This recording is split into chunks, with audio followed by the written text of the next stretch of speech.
My name's Adela, and I make minis. Last month, I challenged myself to make 100 vases in 100 days. I'll be honest, I found it quite difficult to get going this week. I just wasn't feeling very creative. So I got my iPad out and quickly sketched through some ideas. Nothing fancy, just whatever came to mind first. And these were the 4 designs I came up with. I was originally aiming to do the spherical one today, but my hands had other ideas. Once the body was done and the shape refined, I then started working on the neck. I rolled out a tiny slab of clay and then got to work joining the ends. I then attached it to the body with some slip, which is just liquid clay, and then moved on to the foot. I had to trim down the stalk part a few times as it was always a little too long, but we got there in the end. The final part was the decoration. I snapped a quick picture and sketched out some ideas. I decided on this zigzag design, but had some trouble getting it to look good on the piece. I think I just wasn't loose enough, but he ended up looking alright. I was aiming to have another go at the round vase again today, but quickly gave up when I realised I'd kinda nailed the oval shape of the third sketch pretty much straight away. Sometimes it's not worth fighting the clay. I then rolled out a wide neck and attached it to the body with some tiny sausages. This extra clay just gives the seam a bit more strength. I then made the foot by cutting out a small disc and attaching a little stalk to it. Once I attached that to the body, I then started thinking about how to decorate this one. At first, I wanted to do some bold white stripes, but in the end, I opted for black slip all over. I think this one looks really cool. And if you'd like to get your hands on this mini, or any of the other 99 that I make, don't worry, because they will be available through my website very, very soon. I finally managed to make something resembling a sphere today. It's not perfect, but nothing ever is. The neck also turned out a bit smaller than in my sketch, but as I was away, I was worried I wouldn't have enough clay this week, so I was being a bit stingy. It ended up working out really well though, as I decided to add a little frill to the lip to compensate for the lack of oomph a wider lip would have given. It's always important to give a piece a focal point. That way, the eye knows where to go. Once the foot was on, I added some nice rounded handles, and then I sketched out some ideas and got to work. I redid this design a few times as I just kept making the lines too clunky. I feel like I'm getting afraid of leaving pieces plain, but they're so small that your hand just doesn't have enough space to reach the right speed that spontaneous line work needs, you know? He still ended up looking cute though. Okay, you're never going to guess where this one ends up. My mission today was to create the last vase from my sketch, a little geometric 3-spout chilipier type thing. I started off making the body from 4 separate slabs of clay, starting with the front and back faces, then adding the sides in one piece, and then finally the top. Once that was done, I started making the spouts. I decided to only make 2 in the end, as 3 would have been too crowded. I always have to remember that this clay shrinks massively once it's been through the kiln, and I'd love for these tiny vases to be functional. Then a combination of things happened.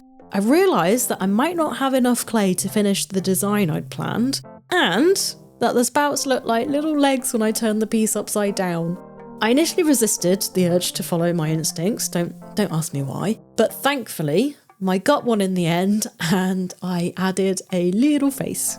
I then toyed with the idea of arms, but went for some chunky handles instead. It feels like a nice visual play. They could be arms, they could be ears, who knows?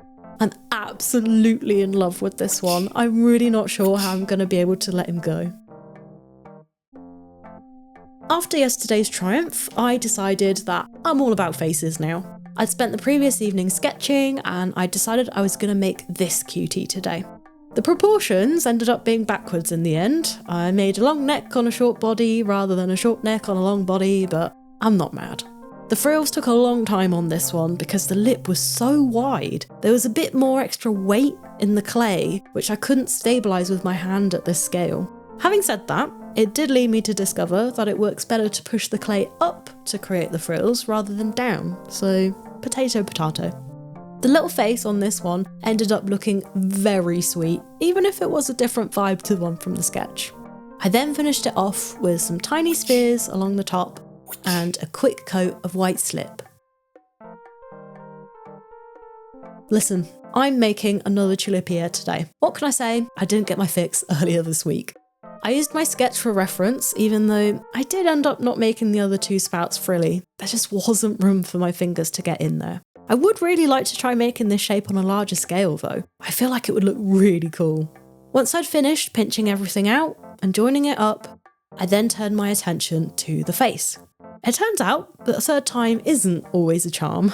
I really struggled to get the mouth right on this little guy. I feel like he kept looking kinda creepy the first 2 times I tried it. Maybe it's because the sketch is much more cartoony, whereas the clay is a little more realistic, if I can use that word. Either way, I think he ended up looking rather lovely in the end. What do you think? Let me know in the comments. I decided to combine some new and old ideas today. I made another sketch to follow as it's really helping me focus this week. I really wanted to combine the ridges I'd started playing around with in week 5 with the spheres I'd started incorporating recently. So I got to work pinching out my body, cutting out an opening, pinching out a small lip from there, and finally adding a cheeky little frill. I then got to work adding my ridges the full way around. Once they were on, I also shaved them down a little to follow the contours of the original shape underneath. On my week 5 pieces, I'd find that attaching this extra clay would swallow the shape and make it look like a blob, and this seemed like the simplest way to combat that. I'm really not sure why I didn't think of that before. Finally, I rolled out all 48 tiny spears and attached them one by one. Yes, it took me a very long time, and yes, it was totally worth it. And that was week 8. I feel like this was a super exciting week. I'm really interested in pushing these faces further to see where they go, but I'm also loving this new ridge sphere combo. Thank you so much for watching, and also thank you so much for getting me to over 100 subscribers. I can't believe it. It's amazing. I hope you'll join me again next week, and make sure that you subscribe if you haven't already so that you don't miss out.